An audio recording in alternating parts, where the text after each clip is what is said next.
Hello.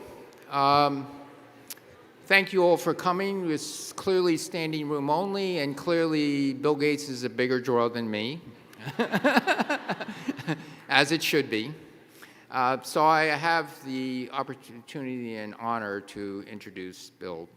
Of course, he's best known for two things: as the co-founder, CEO, and chair of Microsoft for many, many years, and then starting with the Gates Foundation, but then teaming with his wife, Melinda Gates,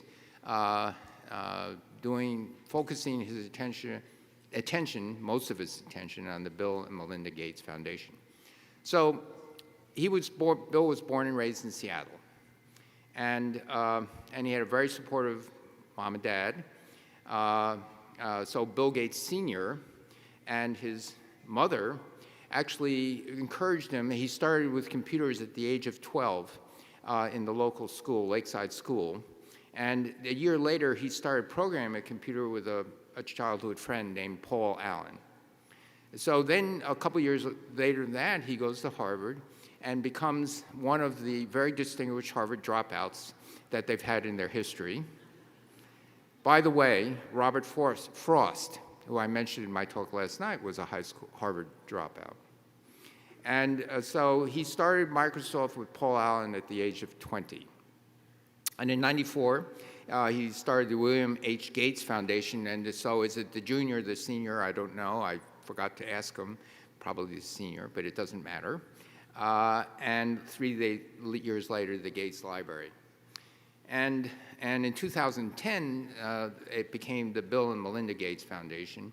And to date, they've spent over $53 billion. And I shouldn't say spent, I should say invested that money, starting with global health, and also strengthening public education in the United States. But since then, branching out more broadly, now beginning to include energy and climate in terms of energy poverty, climate mitigation, adaptation, and gender inequality. So I just want to, on a more personal note, I've known Bill for a while. He was part of an American Energy Innovation Council, which had 7 members, Bill, Norm Augustine, other legendary people. And they wrote something in 2010 called A Business Plan for America's Energy Future. And they had about 6 recommendations. The most important recommendation was they wanted to increase RPE funding, which at that time was funded at $200 million, and said, no, make it $1 billion. I fully agree with that recommendation. And $16 billion a year on clean energy. So, and in 2012, he agreed to come to an RPE summit, and I interviewed him, so to speak, for about 45 minutes. Now, in 2015, he founded, with some of his like-minded friends, a new venture fund called Breakthrough Energy Ventures. And it's to really get access, cheaper energy, to really develop and deploy breakthrough energy technologies that reduce greenhouse gases, but also generating a financial return. And many of the early employees were from the DOE, especially RPE. Dozens from RPE, which shows how good those employees at the Department of Energy were and how good the taste of BEV was. And so I just want to close by saying I've long admired Bill for a number of reasons, but mostly for his commitment to changing the world for the better, and for his really insatiable and wide-ranging intellect that I've gotten to know. So, with that, Peggy, do you come out? Bill comes out. Great. See how unscripted I am. Anyway, so with that, I give you Bill Gates.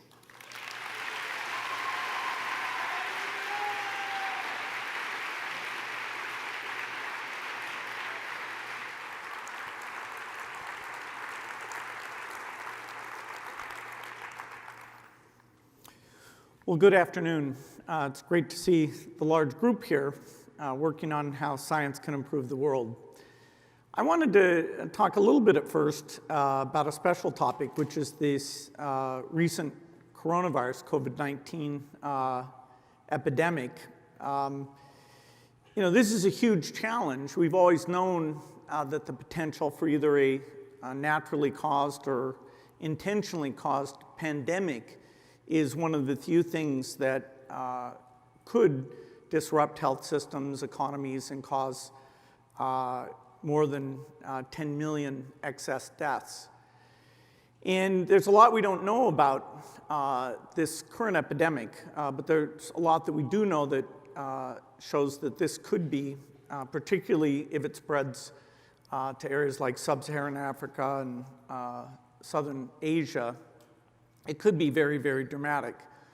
We're on the cusp in science of being able to make good tools to do the diagnosis, to provide vaccines, to provide therapeutics, including antivirals. So our foundation is very engaged in terms of the relationships we have with governments in the private sector to orchestrate and provide resources and hopefully contain this epidemic. For anyone who's concerned about that, I'm sure we'll talk more about that in the Q&A, but it's a potentially very bad situation. Well, you're here in Seattle, which is the city I grew up in, as you heard, and just a few blocks from here are the headquarters of the Gates Foundation that goes back to the year 2000. In fact, Melinda and I just earlier this week wrote our annual letter talking about the progress, and in this case, particularly talking about the first 20 years.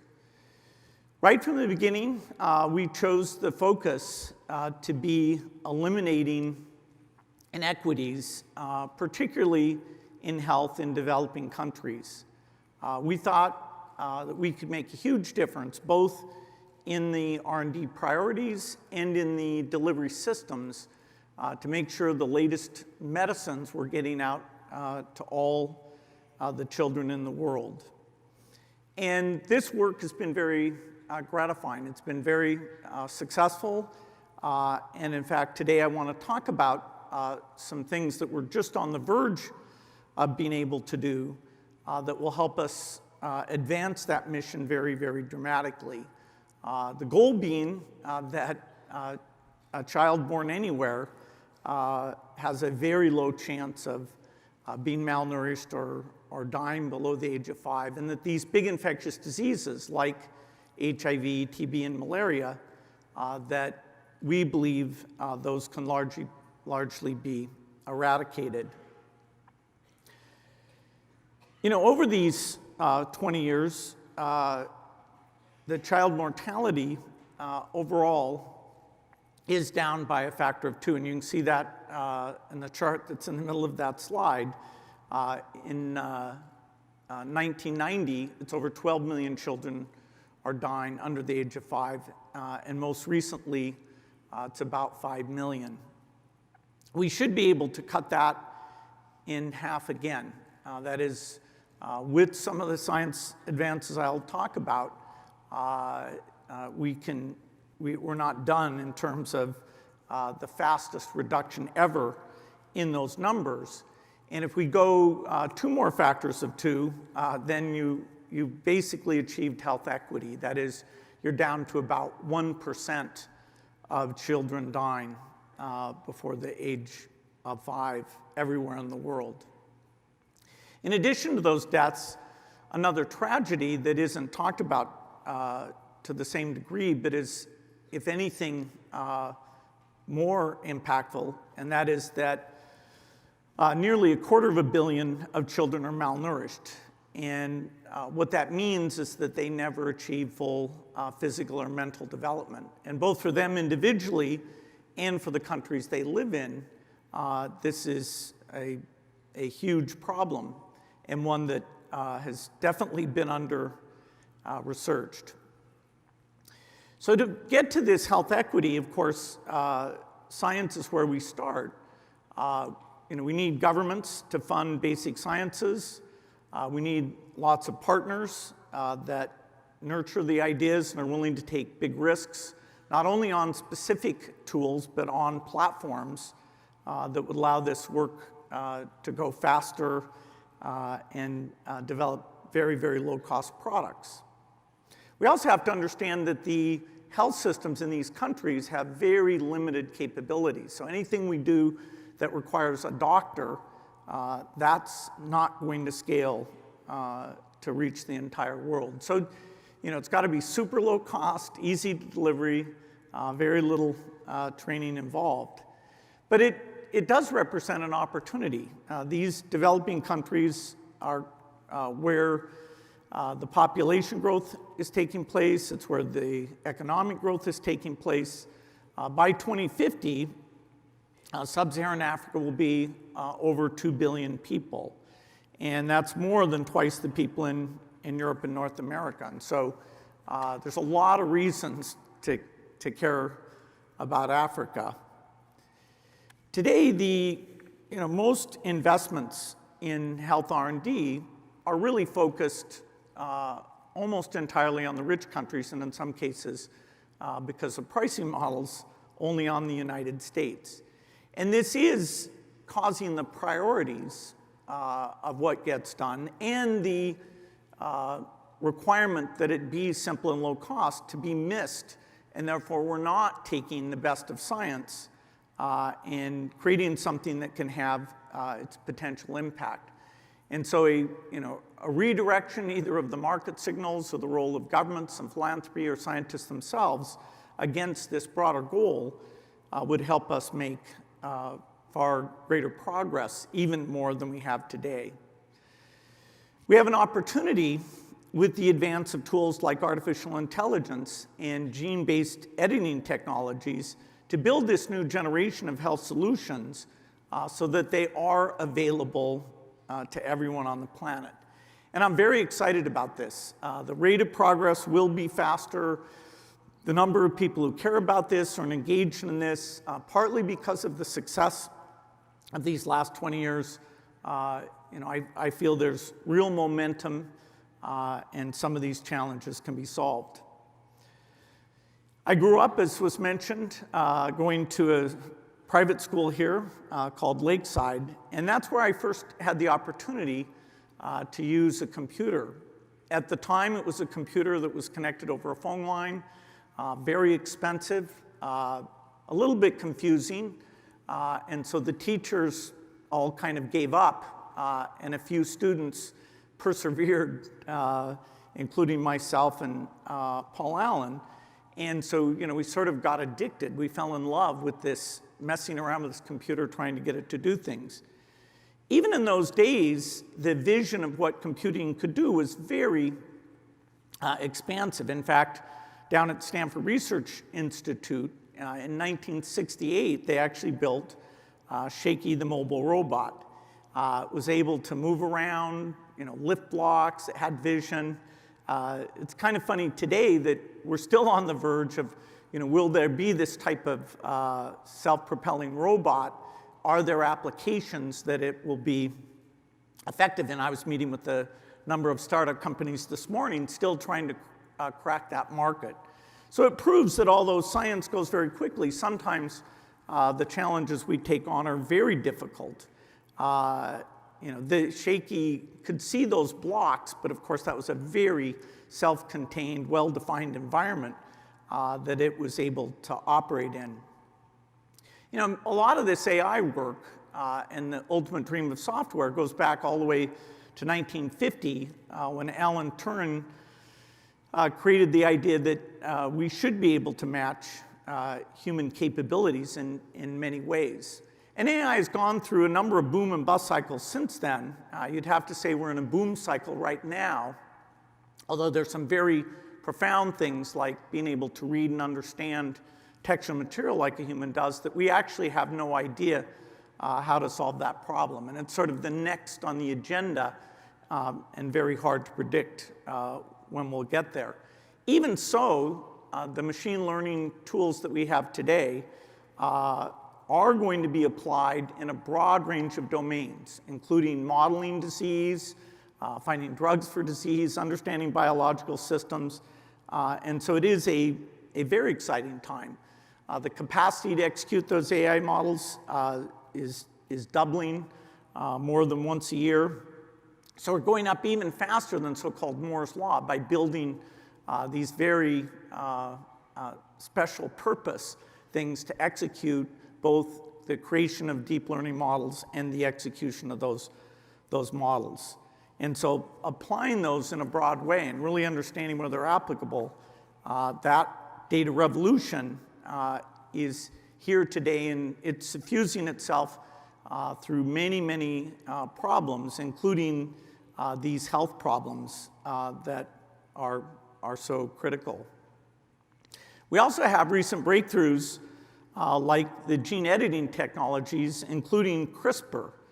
And so, we should be able to use that for very low cost, point of care precision diagnostics. We should be able to use that for therapeutics. And we should gain understandings of how to do vaccines, even vaccines that the turnaround time, instead of being the typical 3 or 4 years, literally at some point we'd be able to create in months. And we want to use these tools not just for orphan diseases or not just for diseases in rich countries, but also for the diseases that predominantly afflict people in the countries where most of humanity lives in, the middle income and the low income countries. In terms of genetics, I'm sure we've all read the history, going back to when people didn't know, Pauling didn't know where is that information encoded, and Crick, Watson, and Franklin laid the foundation for modern genetics by understanding how DNA encoded that information.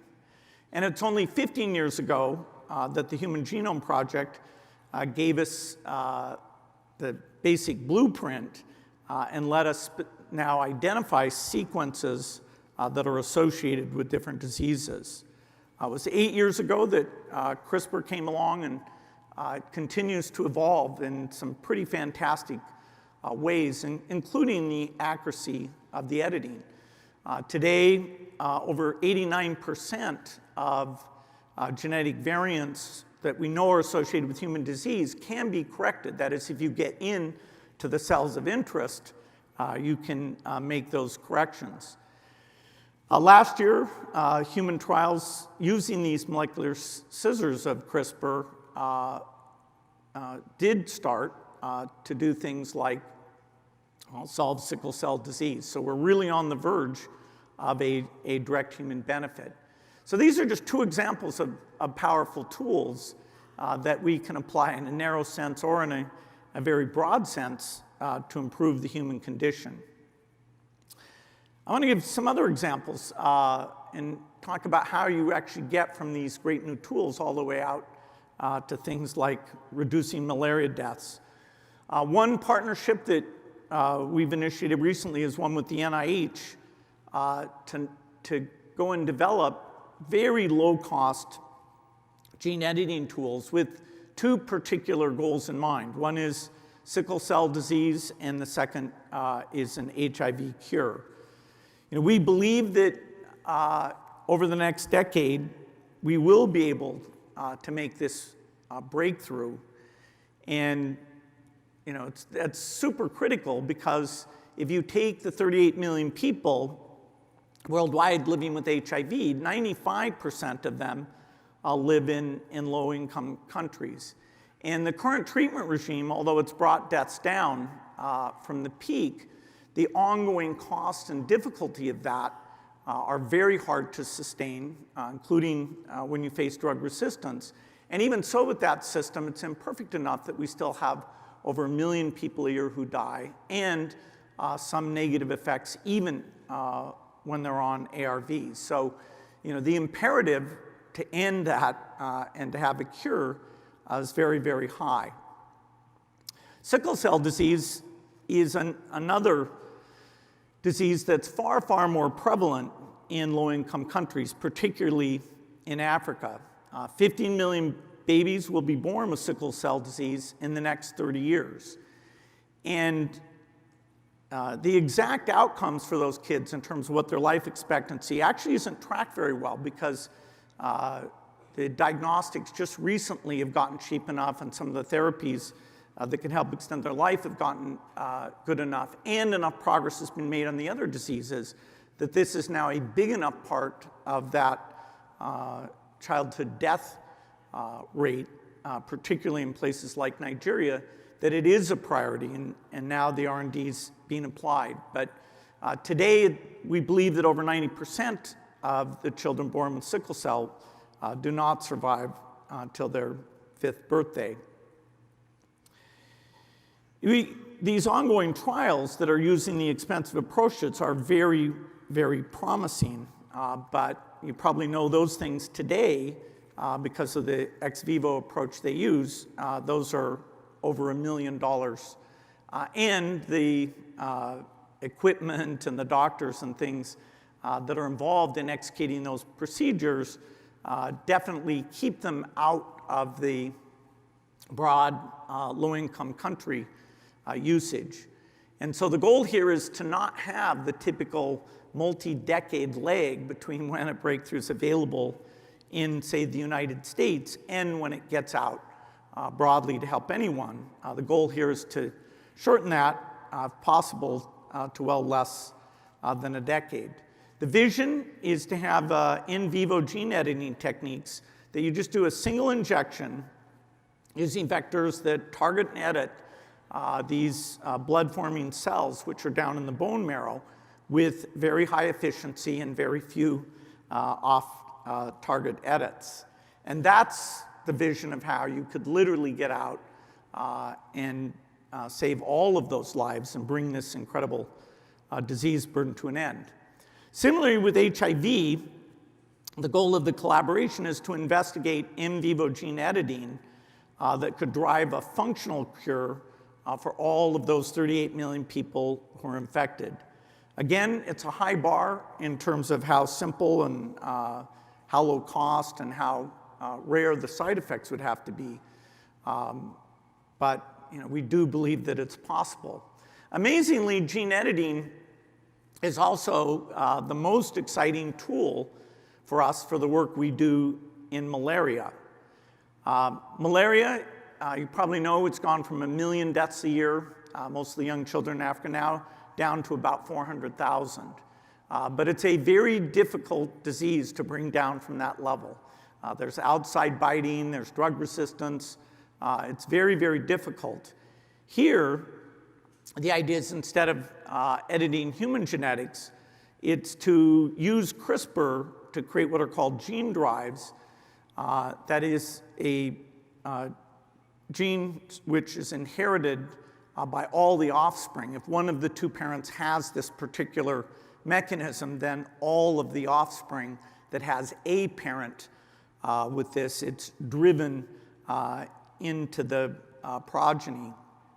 And so we're working on genes that either reduce mosquito populations or eliminate the Anopheles mosquitoes, which are a very small portion of all mosquitoes, but those are the ones that carry malaria. And if you could change their gut structure a little bit, then the parasite would not be able to burrow through their stomach back into their salivary gland, which is part of how that cycle of infection is completed. Another area, and this is a very broad area, where we need much deeper understandings is in newborn health. Here I've split all these deaths of children under 5 into 2 different categories. You have neonatal deaths in orange there, and you have the postneonatal, that is after the first month of life, on the right. And what you'll see is it's amazing that almost half the deaths are in those first 28 days. In fact, in a region where you don't have malaria, it is already over half of the deaths are in the first 28 days. And so the progress we've made, particularly against respiratory disease, diarrheal disease, and malaria, that has been in that 1 to 60 month category. So we're really, full speed ahead with lots of new things on the way for that blue area. But in that orange area, you'd be stunned how little we know.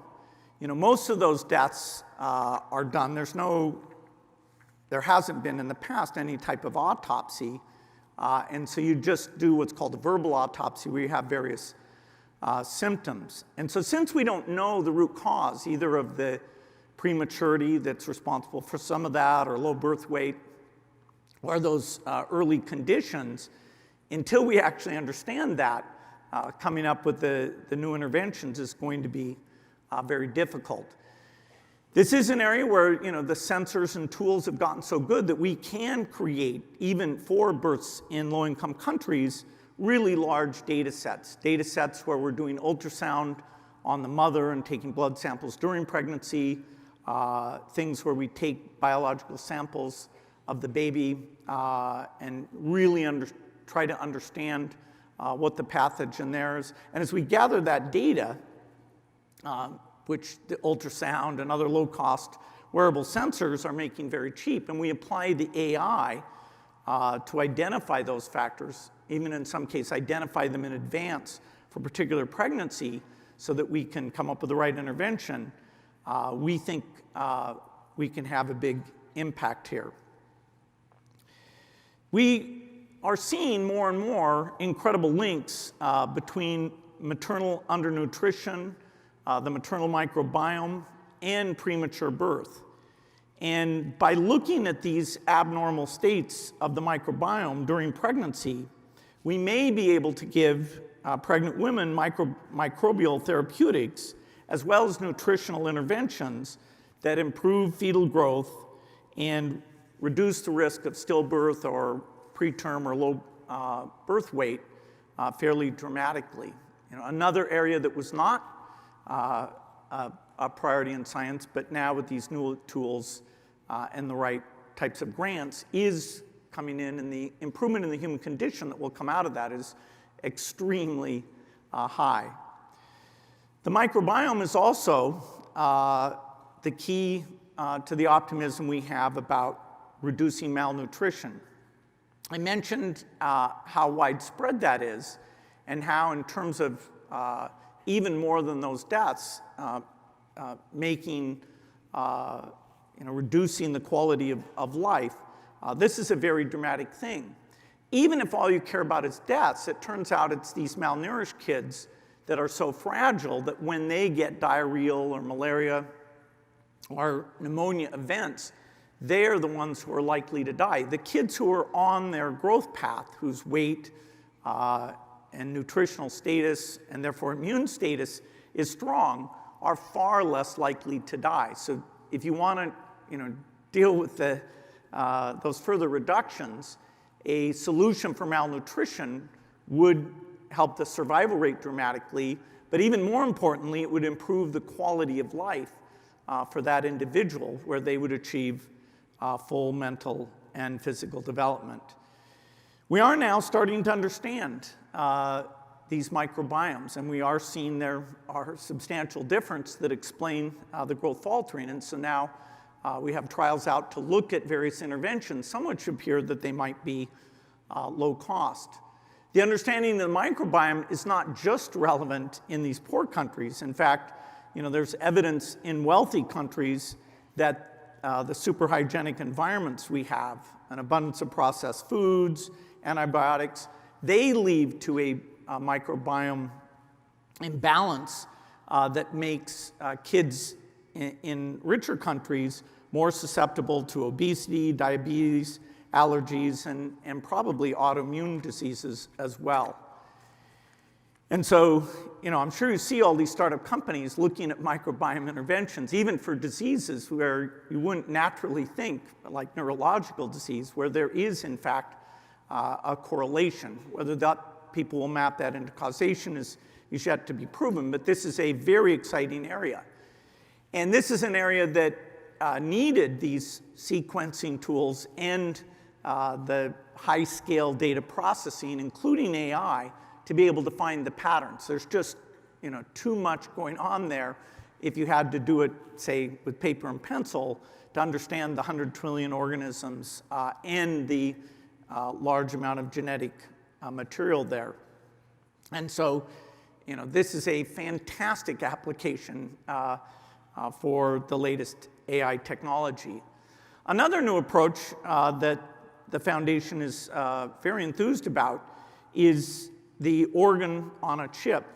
And in simple terms, the technology allows in vitro modeling of human organisms in a way that mimics how they work in the human body. There's some degree of simplification. Most of these systems are single organ systems. They don't recapitulate everything, but some of the key elements we do see there, and including some of the disease states. So, for example, with the intestine, the liver, the kidney, it lets us understand drug kinetics and drug activity. We also are culturing a human intestinal microbiome on a chip that will let us understand the interactions between microbiome, nutrients, and pathogens in a systematic way. Another area that looks to have promise is the vaginal microbiome. It's pretty clear that an imbalance there dramatically increases the risk of HIV acquisition, and that because that's very prevalent in Africa, that's part of the explanation of why the disease spreads in large numbers there and less so in other locations. And so the question is, can you intervene in a way that changes that risk?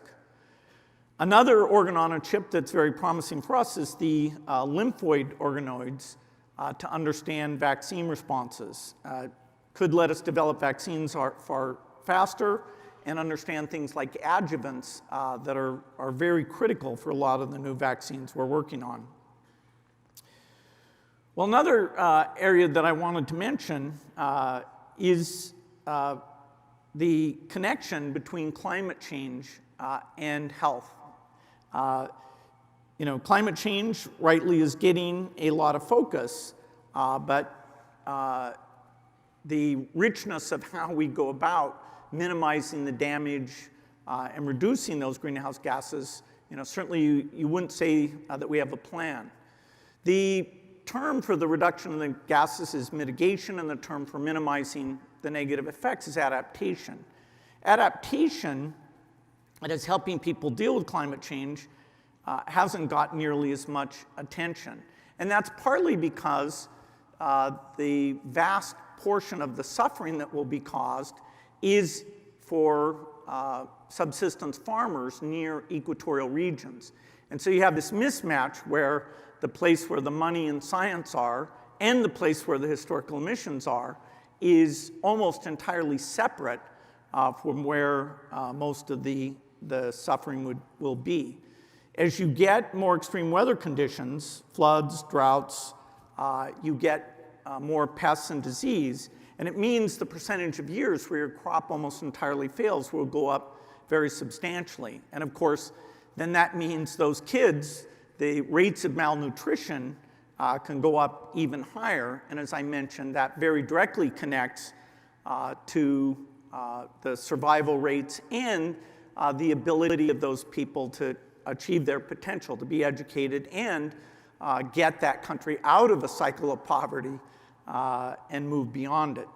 And so, in a lot of ways, because of these complex dynamics, the impacts of climate change for the poor countries really aren't being talked enough about and elucidated as much as they should. Now, there are potential scientific innovations here. Historically, the Green Revolution was fantastic with the cereal crops in terms of avoiding widespread malnutrition that many scientists predicted. The groups that do that research are called the CJIR, and they're around, not as well funded as they should be, but it is possible using their technologies to deal with heat, deal with salinity, deal with drought, deal with flooding. There's some very good examples of that. For example, a rice called scuba rice that can withstand flooding. It's almost magical because the previous rice varieties would die if there was excess rain. We also have a team at the University of Cambridge that's using evolutionary genetics to help maize and other cereal crops deal with microorganisms in the soil to capture nutrients and waters. And what that means is if you're a farmer without access to extra inputs, including fertilizer, these seeds will be extremely productive relative to the ones that you've had today. It's like a second generation of the Green Revolution, but understanding the shortcomings of the first and dealing now with the negative effects of climate change as we have a chance to more than double the productivity of those crops, which means that even if you're having some tough years, your ability to maintain a buffer stock and not suffer from malnutrition would be greatly improved. As I said, our foundation has been 20 years at work, and we still have many, many challenges. Our focus here in the United States is the quality of the education system, both K through 12 and post-secondary. And that's an area where the importance is clear, and so we're very dedicated to that. But the rate of improvement, there's no equivalent to, say, cutting that under 5 death rate, although there is a lot of promise at small scale in terms of making education better. The thing that our education work and health work have in common is they're focused on equity. Healthier and more equal world, I think, is something that we should accelerate. Disease is not only a symptom of inequality, but it's a huge cause. And likewise, low-quality public education drives inequality. When we first started our foundation, we were very optimistic about the power of innovation. I had the experience from Microsoft where that all went well. And looking at the global health work, that optimism really has been borne out. And if anything, I see that innovation accelerating. So I think this goal of giving every person the opportunity to live a healthy, productive life is achievable with great science. Thank you.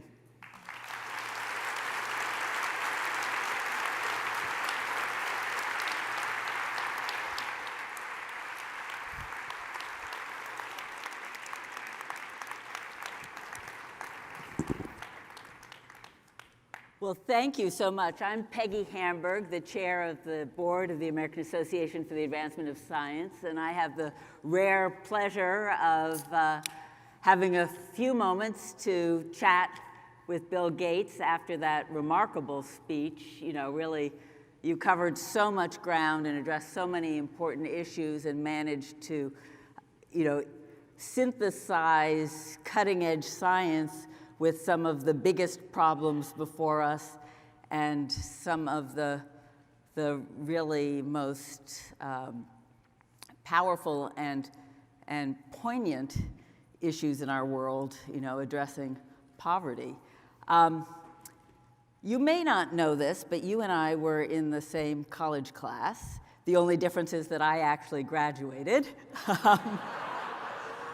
But listening to you, I would swear you've gone to medical school. I mean, it's remarkable, the depth and breadth of your knowledge. And, you closed your remarks talking about the other part of your foundation, K through 12 education. AAAS has been dedicated for a long time to improving science education. I'm just curious if you have any reflections on how we actually can do better. Here we are, as rich as we are and as accomplished as a nation, and yet I think we keep dropping in terms of our standing amongst wealthy nations in terms of performance of our kids in science and math. But do you have some reflections on? Well, certainly, if you ever get discouraged about U.S. education, you can go into some public schools and some charter schools, and when they have a group of teachers and the right culture, often long school day, long school year, a way of engaging the parents, a way of making the classes very interactive, you can see magical things. Places like High Tech High down in San Diego or various KIPP charters. There's a Summit School 2 miles from here that has all very low-income parents, but it's an amazing school. So every time you see that, that microcosm, you think, wow, why can't we scale this up to the 50 million K through 12 students? And why, as you said, the US educational results are only a tiny bit improved over the last 20 years. The percentage of resources we put into it are increased quite a bit. The relative strength of other countries, including most notably China, they've soared way ahead of us. Even Vietnam now, which is a fairly poor country, has these fantastic educational results. It isn't like a typical science, though. If you say, hey, here's two curriculums, say, physics A and physics B, the ability to control for the way it's taught and which students are there and really say, is this one better? And then engage in constant improvement. That framework doesn't exist. And so even for the curriculum piece that is subject to this fixed cost of R&D and low cost of replication, kind of like software or medicine, where you'd think we'd be doing fantastic things, that has not yet taken place. And partly because people don't agree on the goals, partly because it's hard to do right. It's kind of like the steam engine before they could measure the output. Once they got the calorimeter to really say, okay, here's the output, then they did 100 little tweaks and over time doubled the capacity. And so I still feel that if we create the right framework for continuous progress in teacher training and in the curriculum and in the various online tools that can engage the child, it's not, people thought, okay, we'll put stuff online, but online doesn't solve the problem, that it's all about motivation. We've had, if you want to learn physics, fine. Feynman wrote a book, sit down, read it. If you're a highly motivated student, believe me, the bits are there.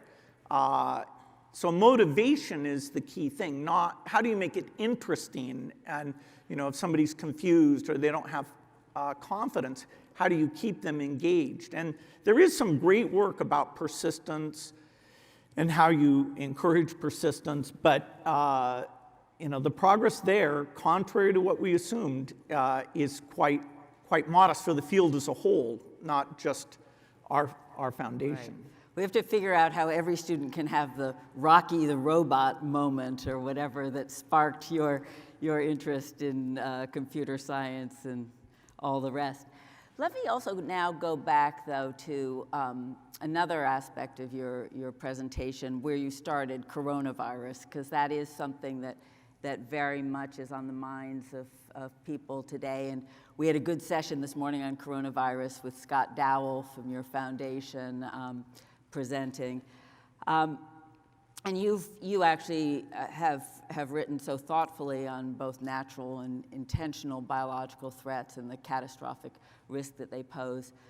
But we see these continuous sort of cycles of crisis, concern, and then complacency. And you've been in this business now a while, watching various epidemics and epidemic threats, SARS, Ebola, the 2009 H1N1, now coronavirus. And, you and your foundation, have stepped up to the plate also with the current investment you're making of $100 million to help make sure that there's adequate preparedness and response capacity in some critical parts of the world and on some critical aspects of response. But, how is there anything that this current outbreak is making you rethink about how to do some of the R&D investment and the planning? How can we really start to think about creating a sustainable preparedness approach as opposed to these sort of one-off, we'll throw things at this problem and try to, muddle through, and then maybe some lessons learned. Each time we get a little better, I think, but you're sort of a systems kind of guy. Surely we can apply systems thinking and harness advances in science and technology and an understanding not just about what's needed from science, but also how to apply it. Well, certainly the good news is that just the plain old horizontal advance in how we make these tools will help us. That is, molecular diagnostics, those machines are getting cheaper. We have a plan independent of epidemics to get those machines to be fairly pervasive in developing countries. And those are such that even with a few weeks' time, when a new disease shows up, you can come up with the appropriate probes and data and then be able to do large-scale testing. So within a decade, the capacity to create diagnostics capability, we will be better off because we need that for the normal case. It's not going to be financed by some pandemic fund. The ability to create vaccines, there's a variety of techniques, RNA, DNA, and other techniques that are coming along. People like CureVac and Moderna who are looking at the coronavirus and other of these types of pathogens. Those aren't the only companies. But so that should help. There's been a huge underinvestment in therapeutics, particularly antivirals. I think once we get past this, and hopefully that's not too long from now, I do think that's something China may step up and others will realize there's been an underinvestment there. If the same disease comes along many times, like Ebola, we're actually going to do a decent job the next time Ebola comes along. We have diagnostics, we have a therapeutic, we have a vaccine, and I was just seeing a presentation by some modelers yesterday, the understanding of how you engage a community, in that case, being willing to go to the health facilities when you're sick and being able to make sure that self-burial practices are followed. Unlike coronavirus, where you're infectious earlier in your disease, so you could be on a plane or bus or in a store and infect lots of people, Ebola, the good news about it is that you're not very infectious until you're incredibly sick. So it's mostly caretakers or people who touch your body at a funeral who get infected and then maybe take it to another location. So Ebola's, the spread rates of these diseases and the nature of when they're infectious means that they are many orders of magnitude different. Ebola is terrible, but it's not like a 1918 flu. Right. In the paper I wrote for the New England Journal of Medicine or the TED Talk, I used flu because it was the most identifiable thing. Weirdly, this coronavirus has a lot of similarities to a very bad flu. So far, probably more like the 1957 in terms of the death rate and the spread rate. So way worse than a typical seasonal flu. And of course, you have no immunity to this of any kind. So, will this get into Africa or not? And if so, will those health systems be overwhelmed? In the case of Ebola, it was, not the DRC outbreak, but the one before that in Western Africa, most of the deaths were caused, the excess deaths, because the health system was shut down and the health workers weren't there. So it was delivery deaths, malaria deaths, pneumonia deaths. Even more, Ebola was directly about 10,000 out of 50,000 excess deaths in 3 countries with a total population of 30 million. And so it's not just that direct effect, it's also the panic, the overload, things that infect health workers reduce your already very limited capacity. And so this disease, if it's in Africa, is more dramatic than if it's in China. And I'm not trying to minimize what's going on in China in any way. Yeah, well, I certainly think that we know how quickly healthcare systems, even in this country, can get overwhelmed in a bad flu season, et cetera. So it's easy to imagine the situation you talk about in Africa.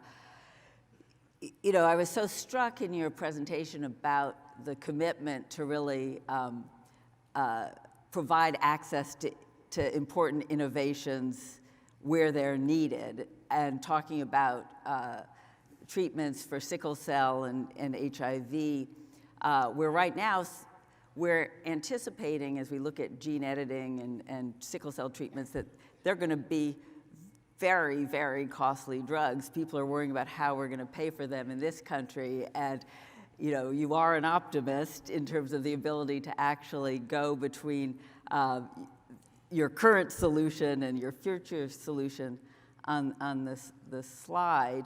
You know, again, I love your optimism. How doable do you really think that is near term, long term? And is it going to be sort of rethinking the paradigm, better application of science and technology, some combination of both? And of course, will there be this, you know, sort of sustained investment and attention to the problem to really realize the goal? Yeah, the disparity is that for many things, the capitalistic profit incentive and the actual human need for some innovation, those are very closely aligned. In the case of diseases in poor country, take, you know, malaria as an extreme example, the families who have children dying of malaria essentially have no voice in the marketplace because they have no money, and their government doesn't have either the research capacity or the money to cause those things to be done. So we do see this mismatch. Now, historically, if you had diseases in the rich world that also existed in the developing world, if you waited like 20 to 30 years, often as the patents came off, the manufacturing techniques improved, the marginal cost, say, of the measles vaccine got to the point where it's available to everyone. And that really improved life everywhere. I mean, measles was killing over 1 million kids a year, and now that's down a lot, not to zero, because that's a very infectious disease, and lack of belief in vaccines. That's a whole other question. Almost, we'll have to deal with that before we can even talk about an eradication there. So in these things, you often get stuck in a high-cost paradigm. In another field, the way we do toilets has to do with putting water in and then taking dirty water out and putting it in a processing facility. That works for rich countries. It'll never work for poor countries. So if the solution that the rich countries who do most of the R&D take on doesn't scale down, then there's this awful thing that the innovation might never happen. And that's where government dollars, philanthropic dollars, hopefully can come in and see that's necessary.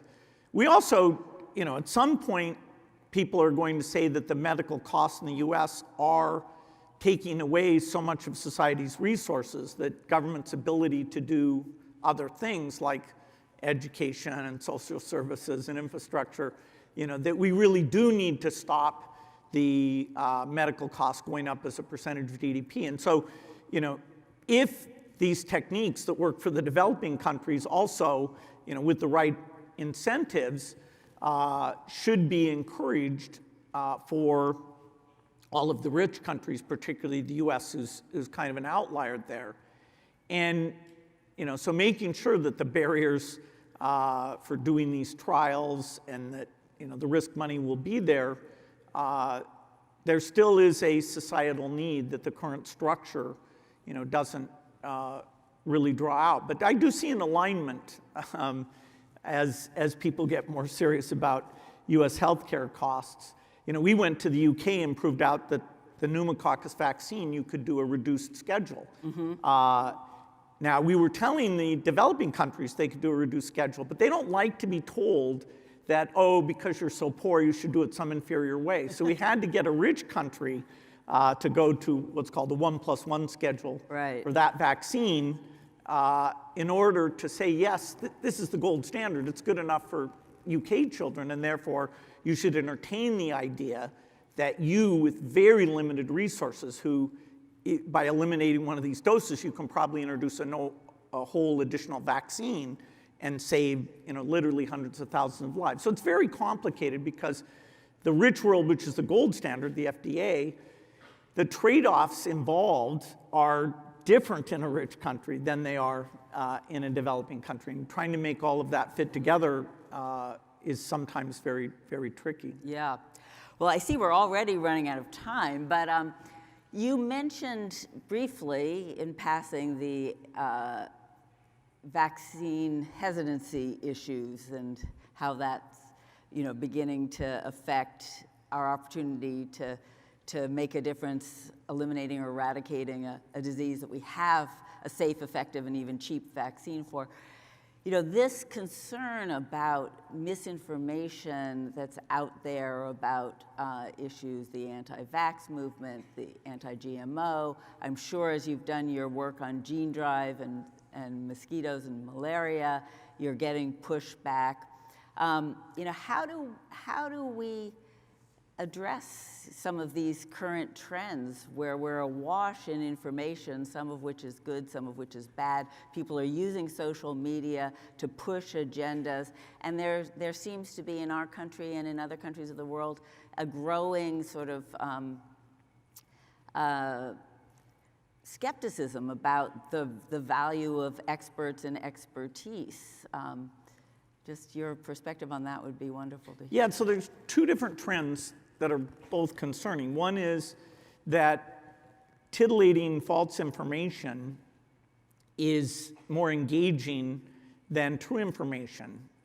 Just saying, hey, the MMR vaccine has been proven not to increase rates of autism, people don't click on that like mad. But the idea that, they're out to get you, it's mercury, it's terrible, hear this sad story, that's easier to click on. And so there's that, and then there's this general notion of, hey, if the experts say something, are they somehow biased or naive? GMOs came out at a time when Chernobyl had just happened, mad cow disease was, looking like it could be large numbers, and the benefits at that time were very modest. And the amount of explanation of what was really going on and the safeguards there and how other ways of making seeds with radiation are even worse, that argument didn't succeed. And we don't care about Europe for that. And until we want to do measles eradication, we're not as involved in the rich world vaccination thing. But we get the same type of scares and misinformation in countries where if you drop the vaccination rates, you immediately get tens of thousands of deaths. Not like the US where these diseases aren't prevalent enough, so it's fairly unusual. Like, New York City had a measles outbreak, but it didn't spread too far, and the kids in general were well nourished enough that the number of deaths was, I think, actually zero in that case. There were cases in Europe, both in pertussis and measles, where there actually were deaths. So, is it the case that you have to have deaths before people pay attention to something and go, wow, okay, this is a huge mistake that's being made here. In the case of GMOs, the mistake is that those seeds, Europe, okay, they can pay whatever they want for their food, use any approach they want. But for Africa, it will make the difference in terms of the nourishment and dealing with climate change. And so to impose those views on them would block, and even the malaria gene drive thing, fortunately, there was a conference and the Africans came and spoke up and said, look, don't rule this tool out because this is malaria is a serious thing, and if you want to come see it, please come to Africa. So this is a fight. Will we go through a cycle where it's not as acute as it is today? I don't know. Right at the moment, it doesn't feel that way. Well, I'm glad you're working on these issues and an important voice on the topic. I know that it's almost time to end. I want to shift gears a bit. I've admired you for a long time for many reasons in your vision and your leadership. There's one area that maybe some of you don't know about, but he is a voracious reader. And every year he publishes a list of his favorite books, and I always consult that in order to decide what to give my husband for Christmas, and it's always a big success. And you and he actually share enthusiasm for one particular author, Steven Pinker, and I'm told it's true that his book Enlightenment Now is one of your all-time favorites. And I thought, maybe we could end on a very positive note, if you could tell us why you like that book so much. Well, there are a few people like Steven Pinker and Hans Rosling and a few others who step back and say, look, despite all the things we worry about in terms of politics and acceptance of science and the difficult challenges faced by climate change or controlling the use of various weapon systems, now we're going to have hypersonic missiles, despite that there's plenty to worry about, and we should worry about those things, we shouldn't lose sight of the fact that the progress has been absolutely phenomenal. And many people are literally ahistorical to think that in a meaningful sense, 20 years ago, 40 years ago, life was better. And that's just not the case. Yes, there are huge problems, but if you're a woman, if you were gay, if you were subject to certain diseases, if you lived in developing countries, 40 years ago was dramatically worse than it is today. And so if we're going to solve our current problems, having a perspective that, yes, we have solved some problems, we're not, and completely changing how we run government, you would feel differently about that if you really examined your progress and said, however imperfect it is, the system largely worked to make that progress. If you think, no, we're just worse off, so let's just roll the dice and try some utterly untried approach to governance, or block new science because some people even think that it's net hasn't been a good thing, you're really losing perspective. And so the good news is, if you read these books, they're both very factual, very readable, very educational, and they remind you that great things have happened, that people like Norman Borlaug with the Green Revolution, or Maurice Hellman with vaccines, there's some incredible heroes, and we should look back and regain our optimism despite the fact that particular problems look very, very daunting. Right. Well, let me end by thanking you for the great things that you have made happen. And I know on behalf of AAAS and everybody here in this crowded auditorium that it's been a wonderful afternoon session with you. And thank you so much for taking the time to be with us. Please join me. Great. Thank you. Super. All right. Thank you.